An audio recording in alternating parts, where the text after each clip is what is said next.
Good evening and welcome back to the Heal Security Dispatch Deep Dive with Mark and Diana, your trusted source for the latest in cybersecurity trends and expert insights, proudly presented by Heal Security. Today is Friday, October 34, 2025. You know, if we had to put a title on this week's deep dive, I think it'd be something like The Weaponization of Trust. That fits. Looking across all our sources, the common thread isn't just vulnerabilities existing. We know that happens. It's how threat actors, including these state-backed groups, are systematically turning really essential trusted tools against us. Enterprise tools, defensive tools. Right, taking the things we rely on and flipping them. Exactly. So today we'll unpack a pretty subtle new state-backed supply chain threat. We've got a series patching list to triage, covers OT, Linux, enterprise stuff. A busy week on that front. Definitely.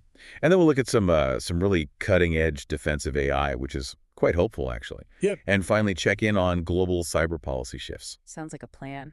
Okay, let's unpack this. Starting with that new state-backed threat.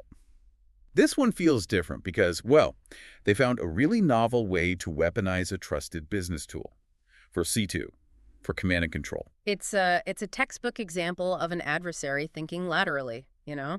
And it frankly raises immediate red flags for any organization relying on modern enterprise mobile management. Absolutely. So researchers have identified this new state-backed group. They're using malware dubbed Airstalk. Now, the initial way in, the infection vector, still looking into it, but strong suspicion it's a supply chain compromise. Which is already concerning. Right. But what's really chilling is the communication part. They aren't hunting for some zero-day exploit to phone home. Airstalk actually abuses legitimate APIs within VMware AirWatch. You probably know it as Workspace ONE UAM now. They use those APIs to create covert C2 channels. And what's fascinating, or maybe terrifying, is the strategic insight there. You know, for years, security was so focused on the perimeter. Right, keep them out. Exactly. Now, these actors are kind of skipping that step. They're moving straight to compromising established, trusted internal infrastructure. These MDM platforms, mobile device management like Workspace ONE, they need deep, trusted access to endpoints. That's their job. Our legitimate management, yeah. Right. So when Airstalk weaponizes those existing APIs, it basically gives the threat actor instant camouflage. Their C2 traffic, it just looks like standard trusted MDM system chatter. So it blends right in. Making it incredibly difficult to spot using, traditional network traffic analysis. It's hiding in plain sight. And the malware itself, once it's inside, it's not exactly subtle about its goals, is it? We're seeing different versions aimed at stealing intelligence. That's correct. We've tracked both PowerShell and .NET variants. The PowerShell one is more general espionage, grabs screenshots, lists files, steals standard browser data. Usual stuff, relatively speaking. Okay. But here's the critical nuance, especially if you're using this specific MDM platform. The .NET version specifically targets enterprise browsers, and it uses stolen certificates. Ooh, okay. That's specific. Very. It signals a highly targeted intelligence goal. The attackers leverage the validated enterprise credentials they steal to move laterally, extract specific, sensitive data. It escalates things significantly from just getting into targeted corporate espionage. That analysis really drives home how the attack surface is just fundamentally shifted. It's not just the network edge anymore. It's these core enterprise tools we use every single day. It's a terrifying precedent. It is. So moving from those sophisticated new threats to the immediate, fire drill risks, we have to talk about the sheer volume of critical patching needed this week. If you manage anything from an industrial control system to a core Linux kernel, well, you've got homework. Yeah, this week was brutal. Just brutal, because the threats hit such varied ground. You've got operational technology, enterprise app servers, core Linux components, all with highly critical, actively exploited flaws. Where do we even start? Let's start in the OT space. Because, flawed trust there can lead to actual physical consequences.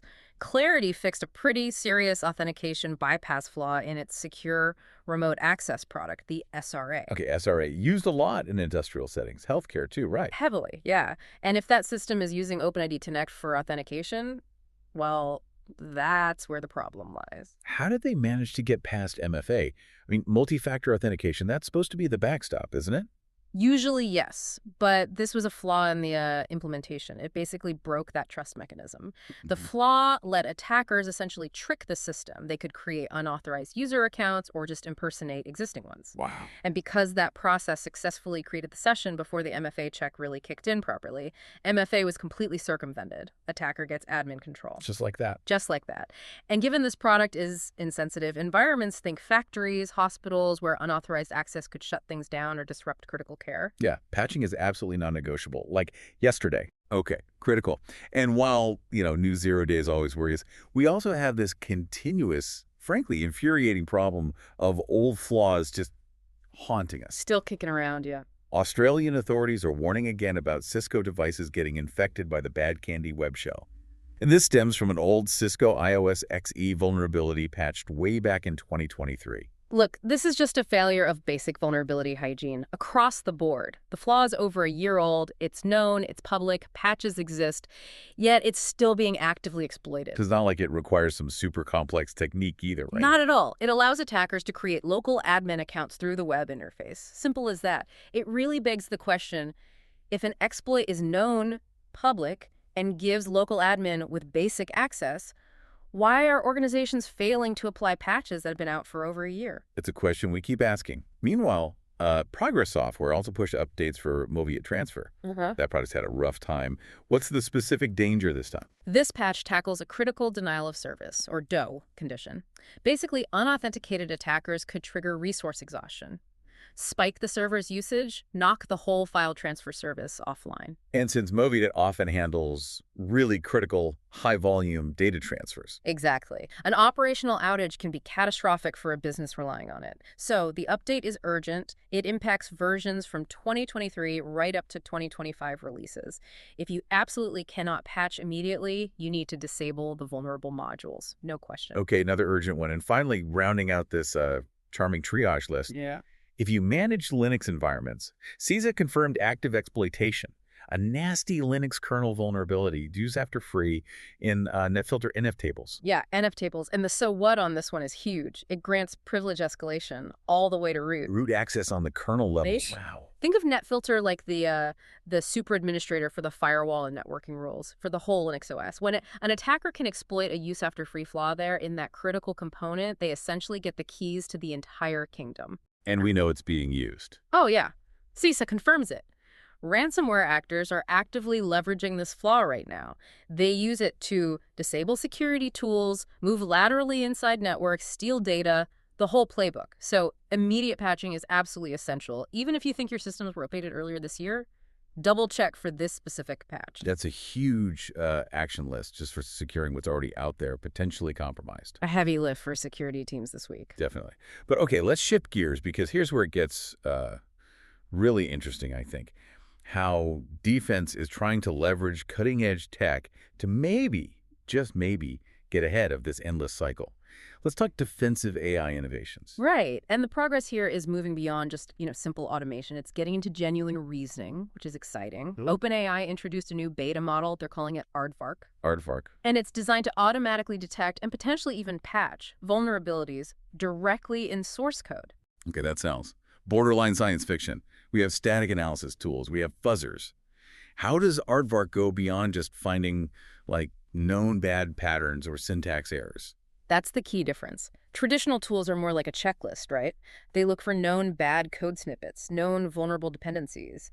Aardvark's capability is different. It analyzes and reasons about the code's intent and logic. Reasons about it. Yeah, much more like how a human security researcher would work. Trying to understand how two, maybe seemingly innocent functions might interact in a way that creates a vulnerability down the line. It tries to understand data flow, potential state confusion, things like that. Huh. And is it working? Well, early testing looks incredibly promising. They're saying it detects over 90% of known and synthetic vulnerabilities they tested against, and it's already uncovered some brand new CVEs out in the wild. Oh. If you connect that to the bigger picture, Aardvark, or tools like it, represent a potential seismic shift in the economics of DevSecOps. Imagine vulnerabilities being spotted, maybe even fixed automatically, long before code ever hits production. That would be a game changer. And it's not just protecting the backend code, is it? We're also seeing progress protect, probably the most vulnerable part of the chain. the end user. Mm-hmm. Microsoft Edge is rolling out a new Scareware Sensor. Yeah, this is a much-needed defense against that awful social engineering stuff. The sensor uses local machine learning so the detection happens right there on your computer really fast. Okay, local analysis. Right, to detect malicious or manipulative web pages. You know the ones, those horrible tech support scams with the loud alarms and fake pop-ups saying you're infected? Ugh, yes. Traps users. Exactly. By doing this analysis locally and pairing it with the traditional cloud-based smart screen filtering, they can dramatically speed up detection. The goal is to prevent users from getting trapped in those coercive schemes in real time. Stop it before it even locks up the browser. That's a smart application of local ML. Okay, let's widen our lens now. Look at the broader strategic context. Infrastructure hardening, international law, even complex financial risk. Yeah, we need to start with hardening infrastructure because threats like Airstalk just prove again how critical internal system security is. CISA and the NSA just released updated guidance for securing on-premises Microsoft Exchange servers. Updated guidance. Again, the fact they have to keep doing this for Exchange, which so many are trying to move away from. It speaks volumes, doesn't it? It shows it's still a very appealing target for attackers. Yeah. So for those folks still running Exchange on-prem, what are the key recommendations this time? Any surprises? No huge surprises, mostly reinforcing best practices, but urgently, they're clear. Enforce MFA, universally.